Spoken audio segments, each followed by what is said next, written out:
A teenager who got behind the wheel drunk and killed 4 people, found guilty. Guess how much time he'll spend in prison? His defense team argued that he's a rich kid, and as a result, he did not know better. I'm not even kidding. They called it affluenza. Affluenza is next. That affluenza defense. A teenager who killed 4 people while driving drunk in Texas, very, very drunk in Texas, a teenager, he will not be going to prison.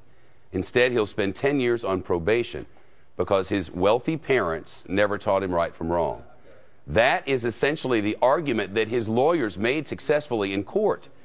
The deadly crash happened back in June near Fort Worth. Investigators say this 16-year-old stole beer from a convenience store, got to 3 times the legal limit of drunk, and then drove off in his father's pickup truck with 7 other people.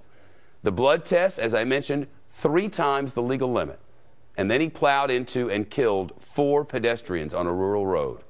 Cops say the teen was also speeding. Prosecutors fought for a sentence of 20 years in state custody. But defense attorneys said, our client is from a wealthy family, and his parents never held him accountable for his actions. A defense psychologist called the condition affluenza, as I mentioned.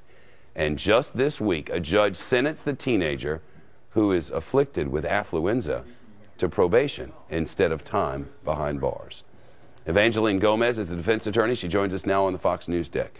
Affluenza. Yeah, you think it was some type of a disease. You can get a shot. It's seasonal. It's absolutely junk science. I don't know how this judge bought into this. It's a joke. First of all, if you're going to introduce some type of defense, it's got to be subject to standards. It's got to be credible. It's got to be reliable.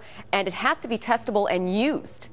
It's never been used before. So I hope to see an appeal in this situation. This kid blew over a .2.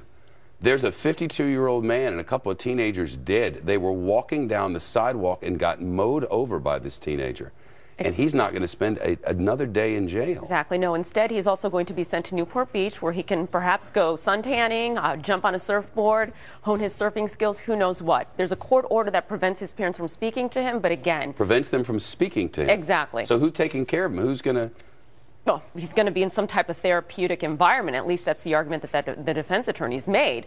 But again, we'll see what's going to happen. We'll see if the parents will go into court 6 months from now, once this is settled, and say we'd like to have this court order removed. There's been a lot of feedback online about this. Exactly. It's been reported in a lot of places. And some of those interesting comments I read were along this line. Your defense is that his parents never taught him right from wrong. Well, you learn by the consequences of your actions. And if that judge wants to help, what that judge could have done was say, you did wrong, and now you're going to be punished. It stops right here. Yes, exactly. And instead, what the judge has done is said, I'm going to do the same thing that your parents have done for you throughout your entire life. Absolute miscarriage of justice. When I see cases like this, I get disgusted.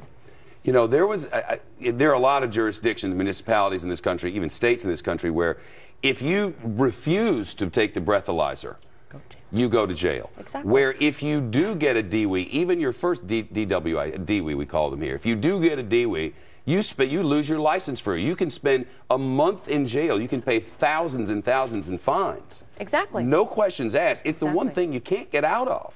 Exactly. And this guy, you know what it's done? Probation. It stopped people from getting DWIs in many cases. That's why those laws exist, to have a deterrent effect. And sadly here, the judge did not apply any type of justice for these victims. Yeah. Evangeline Gomez, it's good to have you. Thank you. We'll keep you up with this one. I've just got